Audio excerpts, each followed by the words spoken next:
Hello, everyone, and welcome to today's webinar, Evidence-Based Approach to Unexplained Infertility, featuring Dr. Alan Penzias of Boston IVF. Before we get started, I wanted to go over a few quick items about today's event. First, all physicians in attendance today will receive an AMA PRA Category 1 credit, and all other providers will receive a certificate of completion for 1 contact credit hour. The certificate will be emailed to you by Harvard around midsummer. Now, without further ado, I would like to introduce today's speaker. Dr. Alan Penzias is a board certified in reproductive endocrinology and infertility in obstetrics and gynecology. Dr. Penzias is an associate professor of obstetrics, gynecology, and reproductive biology at Harvard Medical School and the director of the fellowship program in reproductive endocrinology and infertility at Beth Israel Deaconess Medical Center and Harvard Medical School. Dr. Penzias earned a bachelor's degree at the University of Pennsylvania, his MD degree from the State University of New York, Downstate Medical Center, completed a residency in obstetrics and gynecology at Beth Israel Hospital, Harvard Medical School in Boston, and a fellowship in reproductive endocrinology at Yale University. Dr. Penzias has worked as a clinician and research scientist in reproductive medicine for 30 years. He is the chair emeritus of Practice Committee of the American Society for Reproductive Medicine and led the development of its guideline, evidence-based treatment of couples with unexplained infertility, which is accepted internationally as the authoritative guidance for treatment of unexplained infertility. His principal research interests focus on quality and improving treatment outcomes through evidence-based medicine. Okay, let's get started. I'll pass it over to Dr. Penzias. Thank you very much for the introduction, and thank you everybody for spending some time with us today. What I'm hoping to do over the course of time is go over in this talk a few different topics with relation to unexplained infertility. First, we'll discuss and understand the methodology behind the development of the ASRM Unexplained Infertility Guideline. I'll hope that you'll be able to appreciate some new elements of the 2023 ASRM definition of infertility, which has broken some new ground, be able to discuss available evidence behind treatment options for unexplained infertility, act on the ASRM guideline recommendations, and incorporate future considerations when thinking about treating patients. I'd like to acknowledge my colleague, Dr. Benjamin Lannon, for many of the slides in this deck, which were borrowed or modified for today's presentation. So let's talk a little bit about the definition of infertility. In 2023, the ASRM issued an update of the definition, which was first published back in 1994, and said that infertility is a disease, condition, or status characterized by any of the following: the inability to achieve a successful pregnancy based on a patient's medical, sexual, and reproductive history, age, physical findings, diagnostic tests, or any combination of those. The need for medical intervention, including but not limited to the use of donor gametes or donor embryos in order to achieve a successful pregnancy, either as an individual or with a partner. And this is a brand new part of the definition.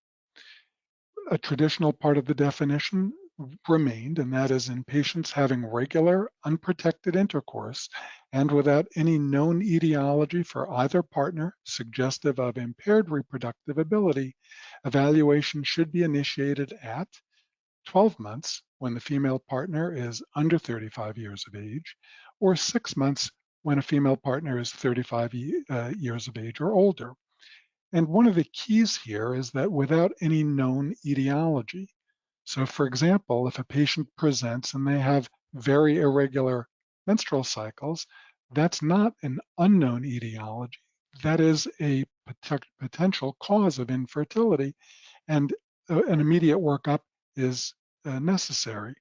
If someone has a history of pelvic inflammatory disease and/or you suspect that there could be tubal occlusion, or if a semen analysis is performed and shows low sperm parameters, none of those qualify for a diagnosis of unexplained infertility, and those individuals or couples should be worked up right away. But in the case where it is not known and there's no specific history, going ahead and waiting the year for under 35 or 6 months 35 or older is important. Now, in this new definition, that middle paragraph, the need for medical intervention, including but not limited to the use of donor gametes, donor embryos, either as an individual or partner, also led to the following statement that nothing in this definition shall be used to deny or delay treatment to any individual, regardless of relationship status or sexual orientation. So it represents the first time that a major infertility organization has made this declaration to be very comprehensive and inclusive of all persons who wish to become parents. But now let's move on to unexplained infertility, which is really the subject of today's talk. So this is going to be the first several slides talking about more concept than mechanism. And I use this example fairly commonly with patients who are very curious as to why they've been trying to get pregnant without success and how it is that they can start to wrap their heads around how we make a diagnosis when in fact tests sometimes will show that nothing is particularly wrong. So I tell people to imagine that there are 3 objects or 3 elements that are necessary to become pregnant. You need sperm, you need eggs, and fallopian tubes and a uterus. If you imagine these 3 elements as a Venn diagram, and those circles are very large and pushed close together, the area of overlap between the elements represents fertility, and people get pregnant very quickly. But just imagine that we were to pull one of those elements just a little bit out of line, and what you can see is that that causes the area of common overlap between the 3 to shrink significantly. If we were to pull that over even a little further, sometimes that area of overlap disappears entirely. But it's something that we would never notice because when we do the fertility evaluation, we're not looking at how these 3 elements interact with one another. What we're actually looking at is each element independently. We do a test for eggs, we do a test for tubes, we do a test for sperm, but none of them work together to figure out how these things are interacting together. And sometimes by presenting it in this way to patients, they are able to kind of be able to understand why there may be a problem, that even though the tests are normal, it's not that they have no problem. Okay, so let's move on to a case.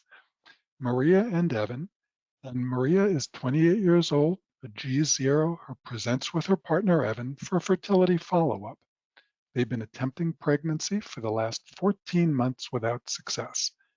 Maria has regular, only mildly uncomfortable menstrual cycles every month, and for the last 6 months, she's been using an ovulation predictor kit to time intercourse around ovulation. The sonohysterogram, saline placed into the uterus with a bubble study, demonstrates a normal appearing uterine cavity with patent fallopian tubes bilaterally. And this sonohysterogram is sometimes done in contrast to a hysterosalpingogram, which is an X-ray based test. And both are accepted as good documentary evidence of a functional uterine cavity and patent fallopian tubes. Evan's semen analysis in our example is within normal limits. So what is our counseling? 14 months, young couple, tests are normal. Well, nothing is wrong, so keep trying. Not quite. You're young, so you have time. Nothing is more frustrating to a couple than hearing you're young and so you have time, especially when they're in a social setting where many times their friends, their colleagues, their business associates are getting pregnant very, very quickly. So the frustration is really building. Try some clomiphene for a few months. This is one that's been used for quite a while, and we're going to get to some evidence on that. Or, okay, you need to go right to assisted reproduction immediately. Well, not quite. So based on the normal tests and limited tests that we have, tests really identifying infertility rather than what's going on and causing them to have a problem, we can't identify a cause because if there's no sperm, absolute tubal factor infertility, well, that's no longer unexplained. We know that there's an absolute male factor, but if the semen analysis is normal, sperm parameters are normal, percent moving are normal, percent of a normal shape are normal, it says you don't have absolute sperm factor infertility, but it doesn't tell us the cause. Similarly, with the X-ray of the uterus or the sonohysterogram, tubes are open. Well, you don't have absolute tubal factor infertility. And with regular cycles, again, it tells us that there are eggs.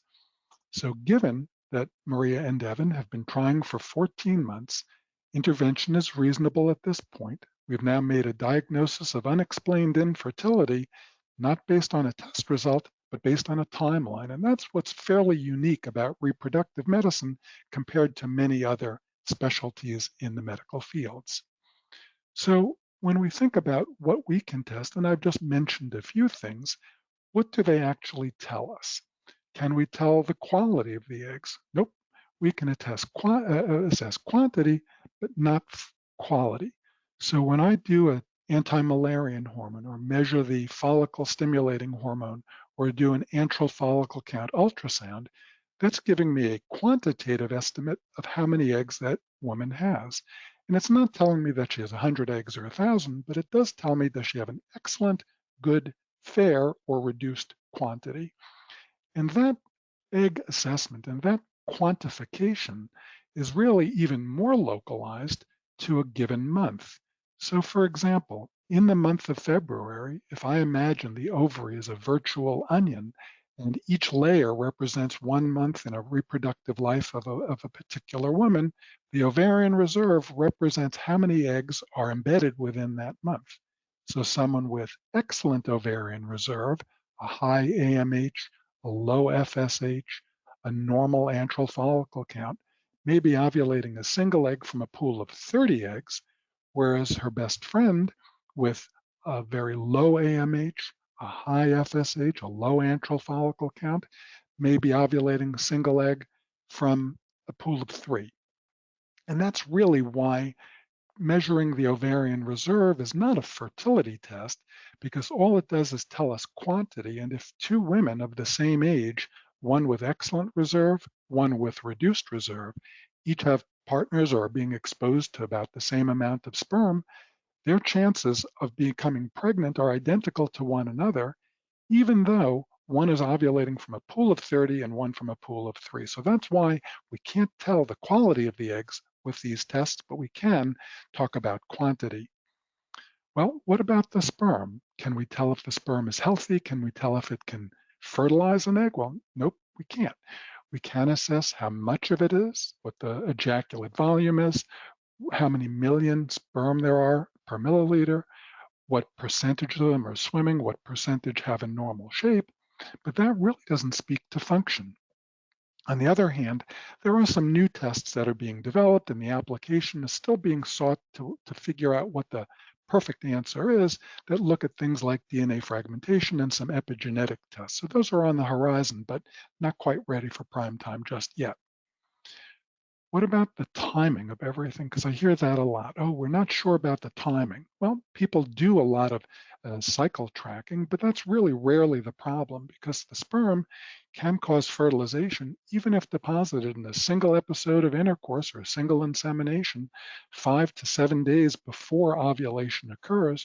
So usually if a couple is having intercourse perhaps twice a week during the quote unquote peak fertility week, they don't need to be more precise than that. And in fact, our definition of when it's unexplained and the degree of exposure is not based on focused trials of effort, it's merely uncontracepted months. So sometimes in the example that I gave with Maria and Evan, where they've been using kits for 6 months, that couple may present and say, we've been trying for 6 months. If you ask the broader question, well, when did you stop using contraception? Oh, 14 months. That's actually when the clock begins. It's not when they start using predictive kits, it's when they stop using contraception. What else can we test? The right location? Well, not really, because the tubes really just tell us that they're not blocked, but they don't tell us that they are functionally capable of carrying an egg from way out in the ovary where the egg ovulates back into the uterus. And sometimes uterine studies can identify big things, but sometimes very subtle things it may not pick up. So what can we then modify? If we come up with this diagnosis, all the tests are perfectly normal, what can we do? Well, if we have good eggs, not much we can do, but perhaps we can get more of them, more ovulations or ovarian stimulation. If the sperm numbers look good, sometimes there are some lifestyle modifications that people can make, trying to aim to increase number or motility, but either give more months of attempts or perhaps add sperm to the system by using intrauterine insemination that we'll abbreviate as IUI. How about the right time? Calendar, apps, ovulation predictor kits, which is what OPK is, cycle monitor. Well, sometimes that'll help, but those are the things that we can use clinically in our practice to be able to identify the right time when we're doing a medical treatment, but not so much when couples are trying on their own. And then the two big broad categories that we have are with relation to ovarian stimulation with insemination or in vitro fertilization. So if we see what the treatment options are, there is a progressive sort of escalation of what we can do. We can start expectant management. Timed intercourse, a couple presents, they've been trying for 3 months, no particularly worrisome features, they're young. You might counsel them and give them a little supportive care and suggest that they continue trying for a little bit longer, just so that we don't short circuit their abilities to get pregnant on their own by jumping in a little too early. On the other hand, what else do we have in our armamentarium? We have ovarian stimulation, as abbreviated by OS, and we can use oral medicines like clomiphene citrate, a very popular one, an aromatase inhibitor like letrozole, another popular one for inducing ovulation, or we can use gonadotropins, which are recombinant or urinary extracts of human follicle stimulating hormone and luteinizing hormone, FSH and LH. So that's what's available in our toolkit. We can add more sperm by concentrating in the sperm that's available. So instead of, or as a supplement to intercourse, get a sperm sample, wash and extract the motile swimming sperm cells, concentrate them into a syringe, and then place them through the cervical mucus barrier up into the uterine cavity so that the sperm can get out to where the egg or eggs are. We can do that in combination, ovarian stimulation plus IUI, or we can move to the last treatment in our bag of tricks, and that is through in vitro fertilization. So what I'd like to do is take a look at the evidence, because I think that one of the challenges that we face in medicine in all fields, but in fertility in particular, is understanding, what is evidence-based. It's always a good starting point. What's the data behind it? And what are those outcomes? So we can use this guidance as a way of being able to direct our patients in a responsible way and in a timely manner, so we don't hinder them by doing ineffective things, we don't delay them by doing ineffective things, or we don't push them into doing things that they don't necessarily need right away. And this is one of the documents I'm very proud of. I was the chair of the practice committee at the ASRM for 6 years. I've now become the emeritus chair, and I've been off the committee now for a little over a year. But this was really one of the highlights of my time on the practice committee. So I have quite a bit of familiarity with the development of the guideline, and I'm going to share that methodology with you and then some of the data and what our findings are. So the methodology, there are 3 different types of documents that ASRM produces. They produce guidelines, committee opinions, and guidance documents. And to the average reader, and even before I got involved with development of these types of documents, I really didn't understand the distinction. A guideline is actually a very specific term and really refers to the highest level of evidence that's available. It complies with Institute of Medicine methodology that was first developed in 2008 by a request of Congress to the National Academies of Medicine. And what they suggested to the Institute of Medicine that was create a methodology for clinical practice guidelines that people can trust. And they identified a number, they identified 11 different features that would be able to be used to create in all medical fields guidelines that are reproducible and trustworthy because they follow a very specific methodology. And the ASRM follows that methodology. In the case of the guideline, it has to be based on a systematic review of the existing evidence.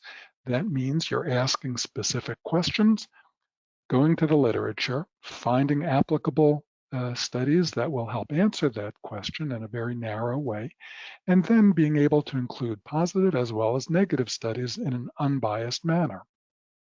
The committee has to be comprised of, and these documents have to be developed by knowledgeable multidisciplinary panels of experts with representatives from key affected groups. So in the case of the ASRM, we actually have a public member.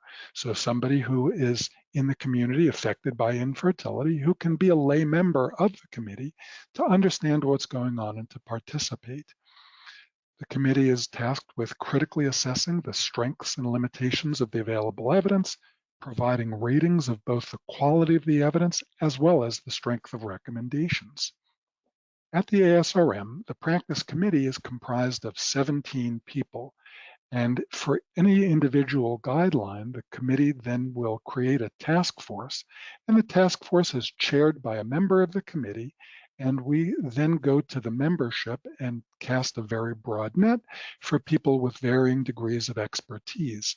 We want members from different communities within the professional sphere so that we can get as many viewpoints as possible to limit biases and to make sure that the literature is being read and filtered in a systematic way with good representation. So the task force, usually comprised of 5 to 7 individuals, will take the questions that the ASRM practice committee develops, X, Y, and Z, and then they will go to the literature, which is, we have a professional librarian, medical librarian, who will help sort and parse the literature so that it can be broken down, and the members of the task force will write this as a narrative. The strength of the recommendations are based on both the quality and strength of evidence, as well as the risks and benefits, and the expert judgment of the practice committee panel and the task force. And what I find to be really reassuring about these documents is that it's the ultimate in peer review. Every member of the ASRM, some, in the tens of thousands of people, will get an email blast saying, hey, there's a practice committee document that's ready to be reviewed, and they'll get and you'll just click the link, and as a member, you get to provide a peer review and send your comments back to the practice committee. And there are a number of times that the membership picked up on things or made very valid comments, and the document changed. The suggestions were incorporated before it then went to the board of directors to be signed off as the official policy of ASRM. So development of a guideline is really very thoroughly vetted. It's not a narrow group of people cherry picking the literature and finding what they would like to find and reinforcing their own biases. Well, what are the big limitations when we're looking at a guideline? First of all, it's not a cookbook. It's not a formula for treating. It's really a starting point for dealing with individual patient care, because we feel that, and this is we as in the broader medical community and those who are believers in evidence-based medicine, that you start with evidence-based and then customize to the patient in front of you, because no two individuals are identical, and really the treating clinician is ultimately the arbiter of what's going to work best for their patient, but having a good grounding and having evidence to support it is very helpful. Now, some of the limitations in the literature in general are that most studies don't include an untreated or placebo control group. Many of the investigations are underpowered. Sometimes outcomes other than live birth are used, so clinical pregnancy or ongoing pregnancy. The rate of side effects or harms from treatment, for example, ovarian hyperstimulation, multiple pregnancy, sometimes are not reported or incompletely reported. There are some varying definitions and durations of infertility at trial entry. Dosing of gonadotropins is inadequately reported, and sometimes there are limited, well-designed, adequately powered randomized trials to address the effectiveness and harms associated with treatment.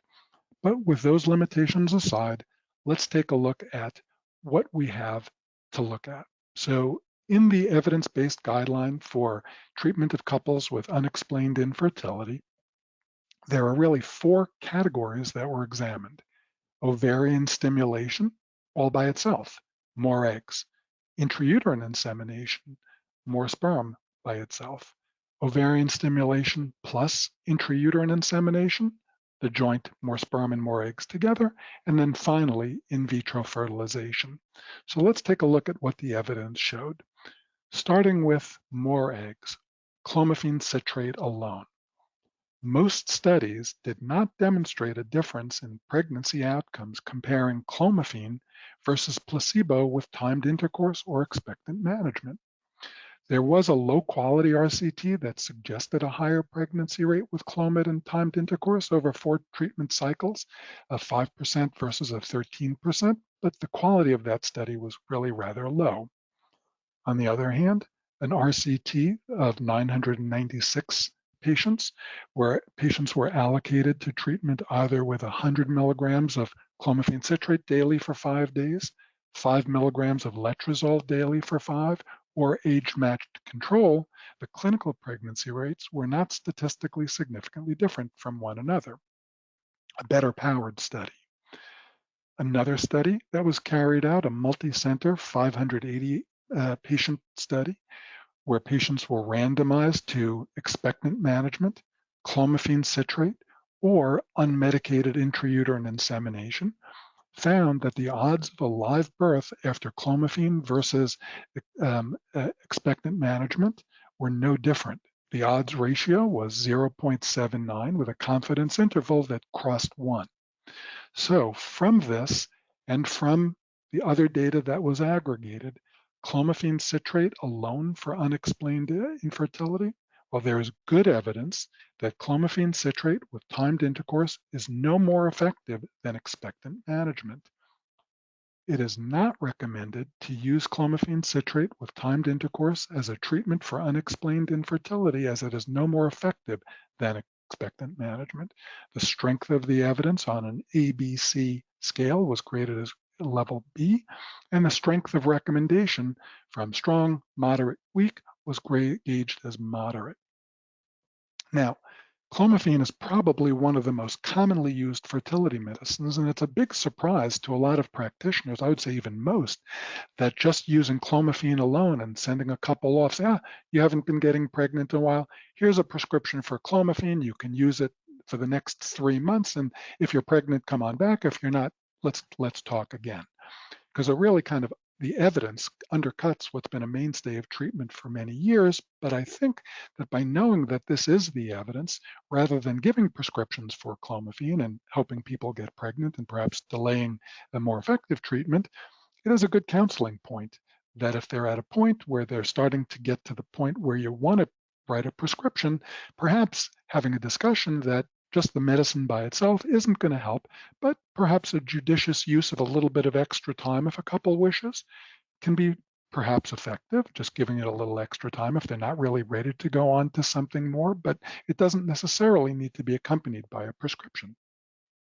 Well, how about aromatase inhibitor letrozole? Because many of us are using letrozole, commonly with anovulatory patients, but also it has been studied in that one study I've mentioned in the 2 slides ago of the 996 patients, or another study that was done that looked at different dosing of letrozole, essentially not really different than the clomiphene. So just like clomiphene alone, letrozole by itself without any other adjunctive therapy, the strength of evidence is B, and the strength of the strength of evidence is B, and the strength of recommendation is moderate, not to use it all by itself.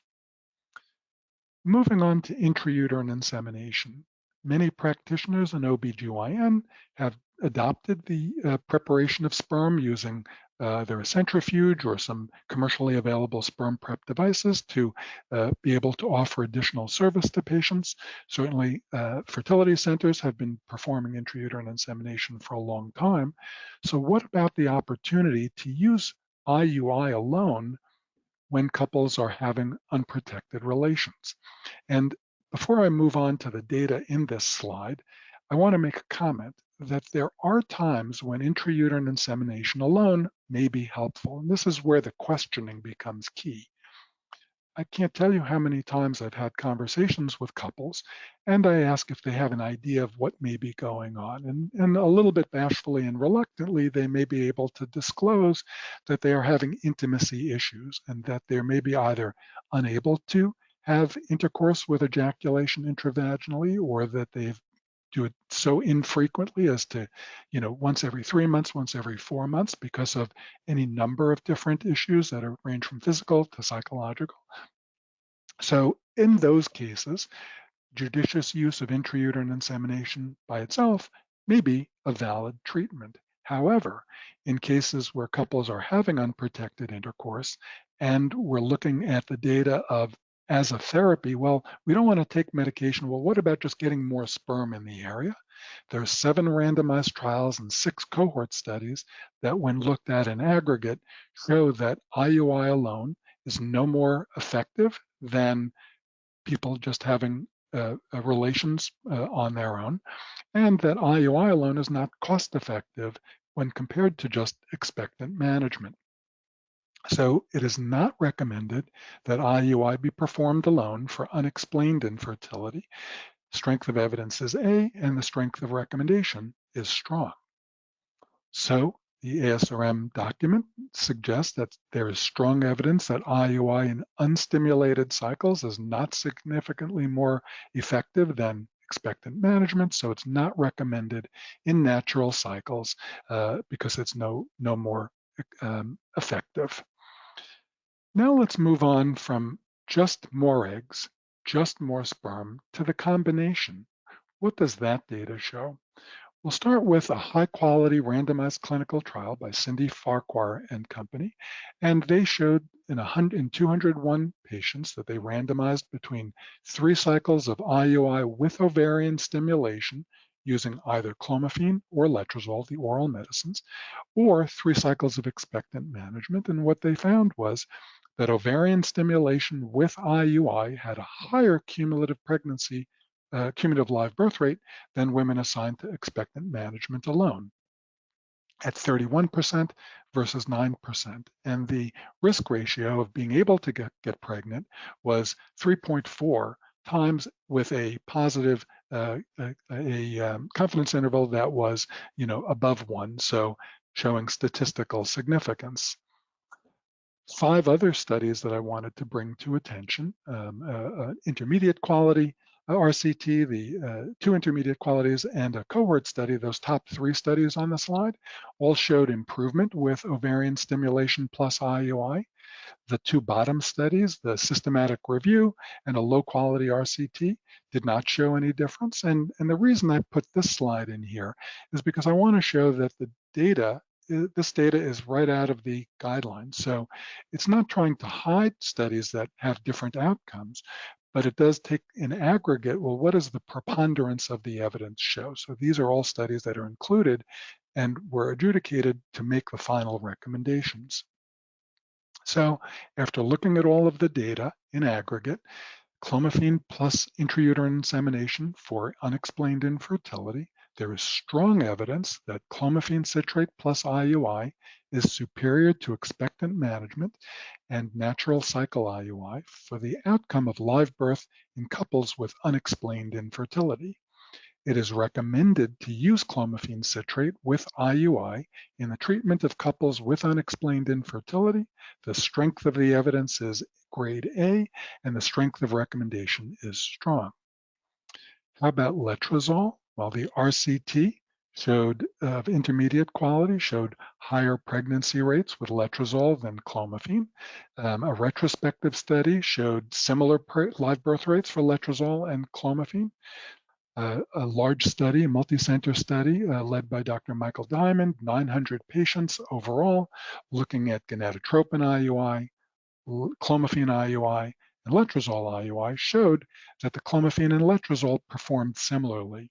The gonadotropin IUI, which sounds like it could be a good idea, had a higher delivery rate, but it resulted in 24 twin and 10 triplet pregnancies. So because of the very, very high risk of high order multiple pregnancy, the idea of using letrozole or clomiphene IUI as a first-line therapy and not incorporating the gonadotropin IUI as part of that recommendation has been made. So letrozole IUI, because both are superior, and clomiphene IUI, both are superior to expectant management or natural cycle IUI. So letrozole IUI is recommended as an alternative. Now, how many treatment cycles of ovarian stimulation and IUI should one do? If somebody is responding well to the medicine, they're not having particular side effects and but not getting pregnant, what's the correct number? Well, we have our fellow, Dr. Cottrell Hayward, presented our data at the meeting, the American Society for Reproductive Medicine meeting back last October. We now have a manuscript that's out for review, and we wanted to know what is the right number. So the table is a little bit hard to read, but what we did is we looked at cumulative pregnancy, cumulative incidence of first clinical pregnancy by IUI cycle. So on the column, the number 1 where it says cycle 1 through 10, that represents the first treatment through the 10th treatment. In the next 3 columns, heterosexual couples, same-sex female and unpartnered women, 4,200, 795, and 355, we looked at how many people were pregnant after a period of time. And what we found was that over the course of up to 10 cycles, 17.5% of the heterosexual couples ultimately became pregnant. Almost 30% of the same-sex female couples achieved a pregnancy, and about 21% of the unpartnered females became pregnant. But the question is, how long did it take? And the answer is as follows. Among those who ever would get pregnant with a clinical pregnancy, 97, 85, and 87% of those 3 different demographic groups achieved their pregnancy within 4 IUI cycles. So that's really powerful information, because this is not a type of therapy that we would recommend do a year of ovarian stimulation and IUI, because now we have data, and there's other supportive data in addition to our study that show this, that really you pretty much max out your odds, because those who are going to get pregnant do so quickly with this methodology. Those who don't, it's time to move on to something else. And what is that something else? It's IVF. And IVF outcomes are publicly reported, center-by-center disclosure, so it's all available online. The most recent full reporting years for 2021.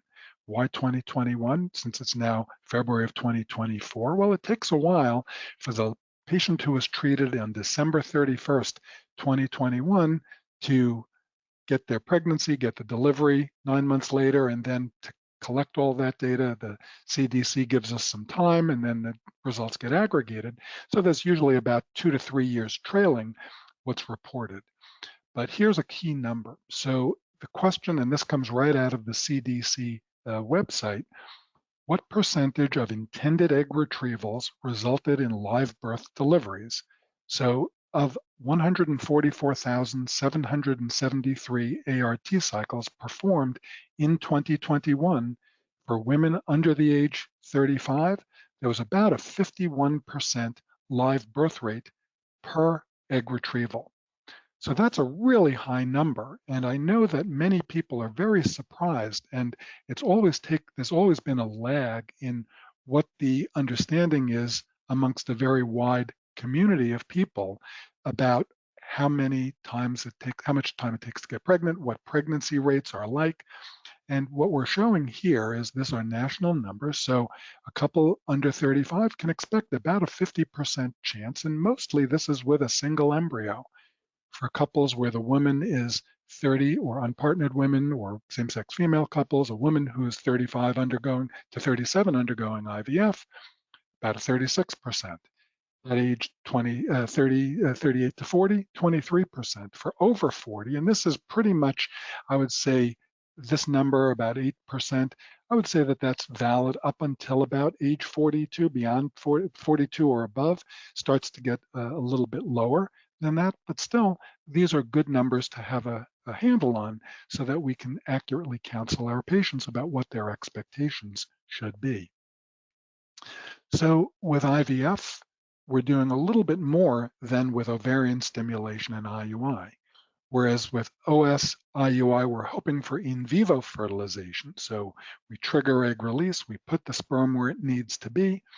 If a couple is pregnant, I can tell them chapter and verse exactly what happened. Ovulation occurred, egg was picked up by the fallopian tube, sperm met egg, fertilization occurred, embryos divided, tubal transport, implantation. I can know all of that. On the other hand, if it didn't work, I don't know where it didn't work. With IVF, we're able to see from the number of eggs that we have how many have fertilized. We're able to then select, based on visual appearance or with embryo testing, an embryo that we believe to have the highest chance and put it directly into the uterine cavity. So what is the recommendation with how we should proceed? ASRM recommends that a couple undergo a course of typically 3 to 4 cycles of ovarian stimulation with intrauterine insemination with oral agents. If unsuccessful with OS and IUI with oral agents, IVF is recommended rather than using the injectable gonadotropins, largely to avoid the risk of twin and triplet pregnancy. And that is the strength of evidence for that recommendation is grade B, with a strength of recommendation of moderate. However, the ASRM document does go on to say that there is good evidence that immediate IVF in women greater than 38 years of age may be associated with a higher pregnancy rate and shorter time to pregnancy as compared to a strategy of OS IUI prior to IVF. And let me expand upon that point in just 2 more slides. But first, what are the clinical considerations for you in your office as you contemplate a patient in front of you? How might you go about working with them to try to help them achieve their goals? Well, ovarian stimulation without IUI may be initiated after shared decision-making between a patient and clinician after disclosure of the available evidence regarding the efficacy and risks of ovarian stimulation without IUI as just compared to expectant management. And then, of course, consideration of patient age, desired family size, and an access, both geographic and cost-wise, to fertility services. So globally speaking, what the ASRM Practice Committee concluded in the document, the evidence-based guideline for the treatment of couples with unexplained infertility, that ovarian stimulation alone with clomiphene or letrozole is not recommended because it's no better than expectant management. Likewise, intrauterine insemination with unexplained infertility is also not recommended because it is also not better than expectant management. The exception to IUI is really not quite unexplained, and that is if there is a intimacy issue or a problem couples have who are trying on their own, where they're unable to complete ejaculation intravaginally, that might be a good customized case for IUI, but then again, that's not quite unexplained infertility. For unexplained infertility, ovarian stimulation with IUI, either using oral clomiphene or oral letrozole for up to 3 to 4 cycles in young women is recommended. And then if that doesn't work, IVF is recommended next, or could be recommended sooner for women who are over the age of 38 under certain circumstances. So let's go back to our case study of Maria and Evan, our 28-year-old couple where they've been trying for 14 months. A reasonable recommendation would be 3 cycles of clomiphene citrate with IUI, and if not pregnant, followed by IVF. So what about the future?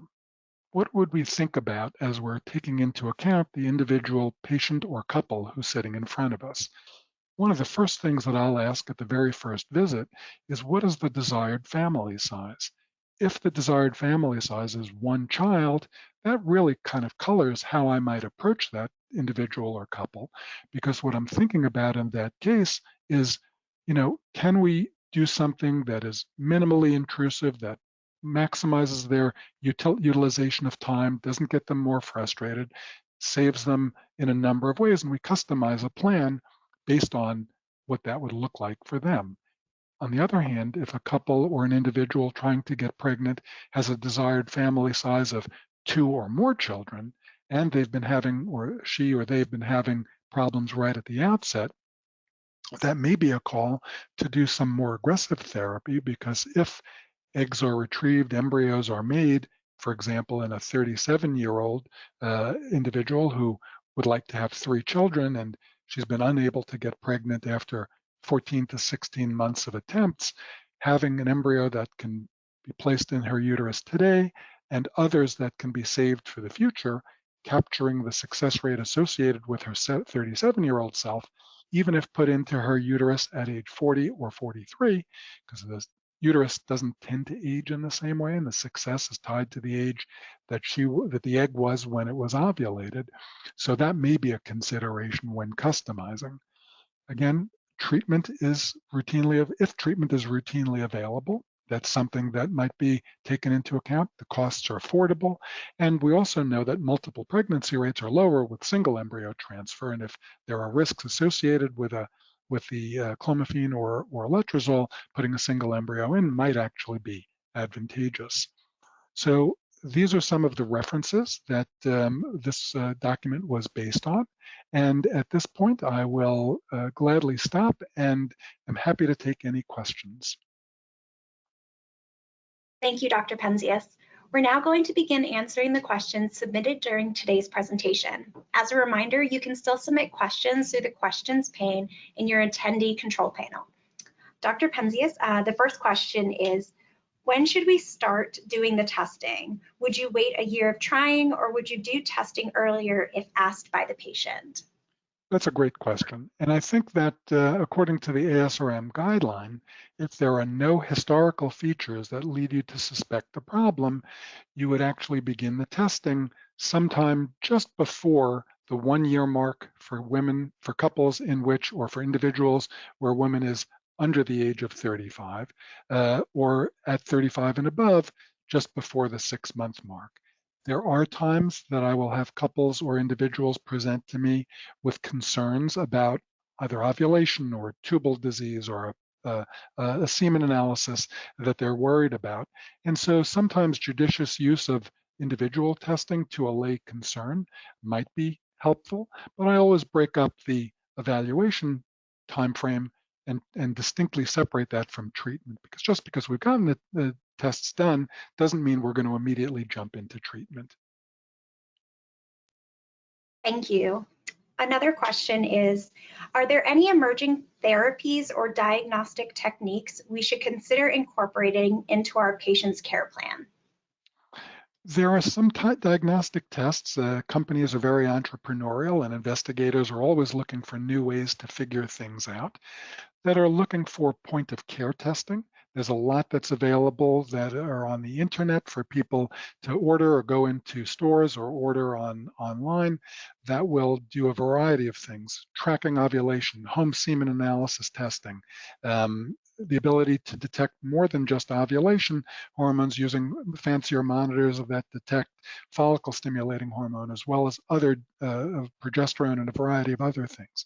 So I kind of break this question down into tests that can be done point of care at home, patient-driven, direct to consumer. And those, one has to be a little bit careful about, just because not all of them are equally vetted, and they're not necessarily going to be used by the intended population.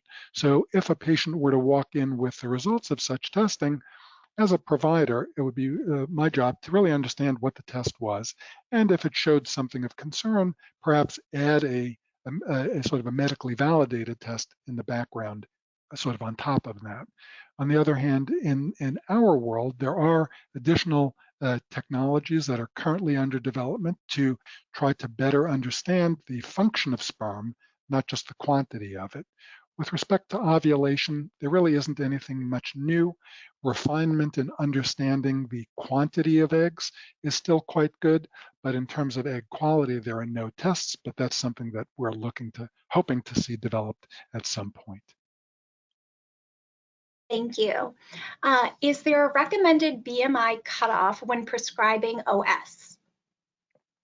Body mass index is an interesting subject. First, we want to make sure that a patient who has a particularly high body mass index if we're talking about somebody, the BMI above 40, for example, or 45, has gotten adequately evaluated and has seen her treating physician just to make sure, because if that person becomes pregnant, there are consequences for both her and for the pregnancy. So assuring health in general. But nonetheless, once those tests are done and once as much reassurance as can be given is, and there's a pregnancy plan in place, there really isn't any particular BMI cutoff.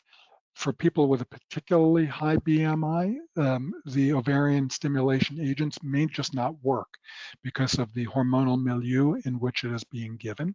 So there may be higher failure rates for clomiphene to do its job or letrozole to do its job, as we have patients who are exceeding BMI of 45 or even sometimes 50.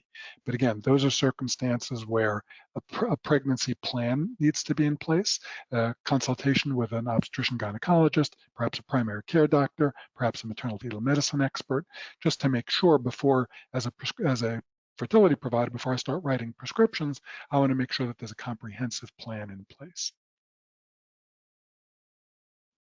Thank you, Dr. Penzias, and thank you everyone for attending today's webinar, Evidence-Based Approach to Unexplained Infertility.